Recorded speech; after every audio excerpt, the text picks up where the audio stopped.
ഇന്നത്തെ നമ്മുടെ വീഡിയോയും സ്പെഷ്യലി മാൽഡീവ്സിനെ കുറിച്ച് മാത്രമുള്ളതാണ്. മാൽഡീവ്സിൽ ഇത് ആദ്യമായിട്ട് ഡ്രോൺ സർവീസ് സ്റ്റാർട്ട് ചെയ്യുകയാണ്. ലോകത്തിൻ്റെ പല ഭാഗങ്ങളിലും ഡ്രോൺ പല ആവശ്യങ്ങൾക്കും ഉപയോഗിക്കാറുണ്ട്.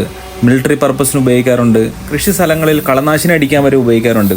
മാൽഡീവ്സിൽ ഈ ഡ്രോൺസ് ഇംപ്ലിമെൻറ്റ് ചെയ്യുന്നത് ഹെൽത്ത് സെക്ടറിലാണ്. നിങ്ങൾക്കറിയാവുന്നത് പോലെ തന്നെ മാല പോലെ കിടക്കുന്ന ഒത്തിരി ദ്വീപുകളുടെ ഒരു സമൂഹമാണ് മാലിദ്വീപ്. അതുകൊണ്ട് തന്നെ എല്ലാ ദ്വീപിലേക്കും എല്ലാ മെഡിക്കൽ സംവിധാനങ്ങളും എത്തിക്കുക എന്നുള്ളത് പോസിബിൾ അല്ല. ഇവിടുത്തെ STO എന്ന് പറഞ്ഞൊരു കമ്പനിയാണ് ഈ ഡ്രോൺ ഇൻട്രൊഡ്യൂസ് ചെയ്തിരിക്കുന്നത്.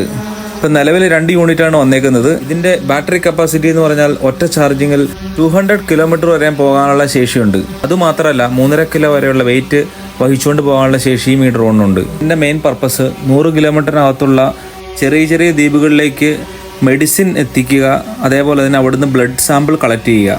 ഇവിടുത്തെ സീപ്ലെയിൻ ഓപ്പറേറ്റേഴ്സായ ട്രാൻസ് മാൽഡീവിനാണ് ഇത് ഓപ്പറേറ്റ് ചെയ്യാൻ പോകുന്നത്. അധികം താമസിക്കാതെ തന്നെ സ്റ്റാർട്ട് ചെയ്യും.